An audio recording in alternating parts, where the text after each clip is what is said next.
அவ்வளோதான். அது மாதிரி ஒரு குட்டி கதையும் வந்து சொல்லியிருந்தாரு, அப்பாவை காணோம் அப்படின்ட்டு. ஆக்சுவலி அது முழுசா கூட அவர் முடிக்கல. சம்மந்தமே இல்லாத குட்டி கதைன்னு அவரே சொல்லி தான் அத சொன்னாரு. ஏன் சார் பர்ட்டிகுலரா அத பாயிண்ட் பண்ணி, அந்த அப்பாவ காணோம் அப்படின்னு வந்து ஏன் சொல்லணும்? அது அந்த அந்த இடத்துக்கு அது தேவையில்லாத ஒண்ணுமே எனக்கு தோணுது. ஆனா அத அவர் தவிர்த்திருக்கலான்னு தான் நானும் கூட நினைக்கிறேன். ஏன்னா, இப்ப முன்னாள் முதல்வர் அவர் வந்து அவருடைய தொகுதியில வெற்றி வாய்ப்பு இழந்துட்டாரு. சட்டமன்றத்துக்குள்ளேயே அவர் வர முடியாத ஒரு சூழல் அமைஞ்சு போச்சு. அதற்கப்புறம் தான் நீங்க அவர்ட்ட போயி அவர வீட்ல சந்தித்து மரியாதை பண்றீங்க.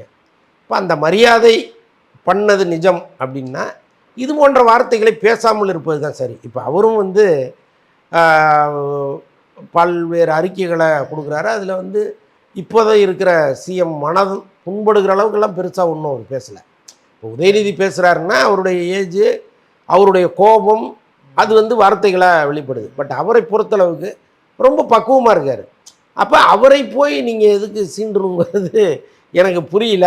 ஒருவேளை அவர சீண்டுனோம்னா, உதயநிதி கோவப்படுவாரோன்னு நெனச்சு வேணா அத செஞ்சிருப்பாருன்னு தான் நான் நெனைக்கிறேன். பட் அத அவர் தவிர்த்திருக்கலாங்கிறது என்னுடைய தனிப்பட்ட